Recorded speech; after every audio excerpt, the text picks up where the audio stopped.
ఇంటికి చేరామన్న ఆనందం ఆమె కళ్ళల్లో ఎంతుందో నేపాల్లో జరిగిన ఘటన తలుచుకుంటే అంతే భయం కూడా ఉంది. విశాఖపట్నంకు చెందిన సుజాత ఆమె భర్తతో కలిసి 10 రోజులు నేపాల్ యాత్రకు వెళ్లారు. ఆ సమయంలో నేపాల్లో జరిగిన అల్లర్లలో చిక్కుకున్నారు. ఎటు చూసినా ఆందోళనలు, ఎక్కడికి వెళ్లినా దాడులు. ఆ భయానక పరిస్థితుల నుండి ఆమె ఎలా బయటపడ్డారో వినండి. నమస్తే, నా పేరు సుజాత. మా వారు ఎల్ఐసిలో పనిచేస్తారు. మేము ఎల్ఐసి నుంచి 10 మంది ఫ్రెండ్స్ అందరం కలిసి సరదాగా నేపాల్ ట్రిప్ వెళ్ళాము చూడడానికి. 10 రోజులు వెళ్ళినప్పుడు మేము పోఖ్రాలో హోటల్ గుడ్విల్ లో దిగి మా లగేజ్ అంతా అక్కడ పెట్టేసి ముక్తినాథ్ కి మామూలుగా సింగిల్ గా ఒక హ్యాండ్ బ్యాగ్ పట్టుకుని వెళ్ళాము. అక్కడి నుంచి ముక్తినాథ్ దర్శనం చేసుకుని మొన్నాడు మళ్ళీ పోఖ్రాకి బయలుదేరి వచ్చాము. వస్తుంటే దారిలో ఒక పావు గంటలో మా హోటల్ కి రీచ్ అవుతామనగా మా డ్రైవర్ ఏమో మాకు ఫోన్ చేసాడు, ఏంటంటే మీరు ఎక్కడున్నారో అక్కడే ఉండిపోండి, ఇక్కడ బాగా అల్లర్లు అవుతున్నాయి అనేసి. మేము ఇలా జస్ట్ అక్కడే రోడ్డు మీద ఇలా నిల్చునేసరికి 2 వీలర్స్ మీద 4-5 గ్యాస్ బాటిల్ వేసుకుని వచ్చి పెద్ద పెద్ద కర్రలు అవి పట్టుకుని వచ్చేసరికి మేము మా డ్రైవరు నేపాలీ వాడేమో నేపాలీలో మాట్లాడి వీళ్ళు ఇండియన్స్, వీళ్ళు టూరిస్టులు, వీళ్ళు ఏం చేయకండి అంటే వాళ్ళు మమ్మల్ని వదిలేశారు.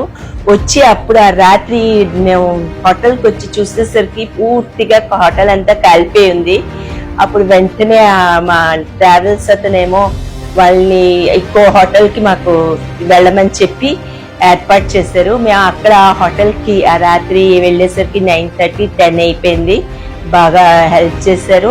ఆ రోజు మేము హోటల్ రూమ్కి వెళ్ళగానే మాకు వాళ్ళు అక్కడ వైఫై ఇచ్చారు. ఆ వైఫై తోటి మేము వెంటనే ఇమీడియట్ గా కలెక్టర్ గారికి మెయిల్ పెట్టగానే అతను వెంటనే రెస్పాండ్ అయ్యారు.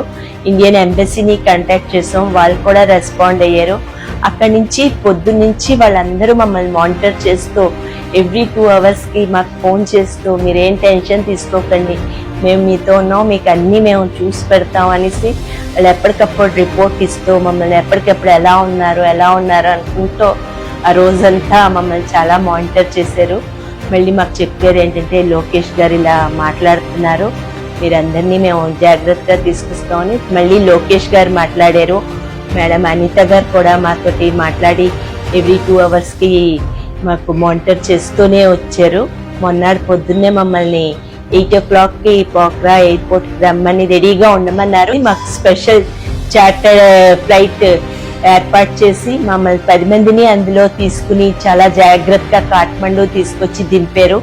అలాగే మేము కాఠ్మండూ వచ్చేసరికి లేట్ అయిపోవడంతో మాకు స్పెషల్ కౌంటర్ పెట్టి అక్కడ ఇమిగ్రేషన్ వేగం చేసి మమ్మల్ని మళ్ళీ ఫ్లైట్ ఎక్కించి చాలా సేఫ్ గా ఫ్లైట్ లో మాకు ఫుడ్ అన్ని ఇచ్చి మమ్మల్ని వైజాగ్ లో దింపేసి అందరూ రిసీవ్ చేసుకుంటే అందరూ మినిస్టర్లు అందరూ వచ్చి మమ్మల్ని రిసీవ్ చేసుకుని మమ్మల్ని కూర్చోపెట్టి అందరూ మాతో మాట్లాడి మమ్మల్ని ఇంటికి కూడా వాళ్ళు వెహికల్స్ మీద పంపించారు.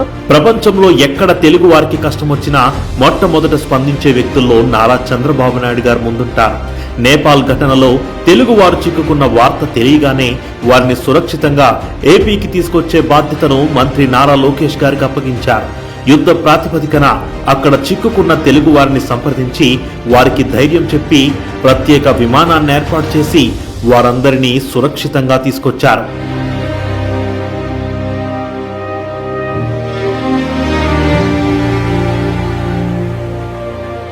కూటమి ప్రభుత్వం పట్ల కృతజ్ఞత ఆమె కళ్ళల్లో స్పష్టంగా కనిపిస్తుంది, ఆమె మాటల్లో వినిపిస్తుంది.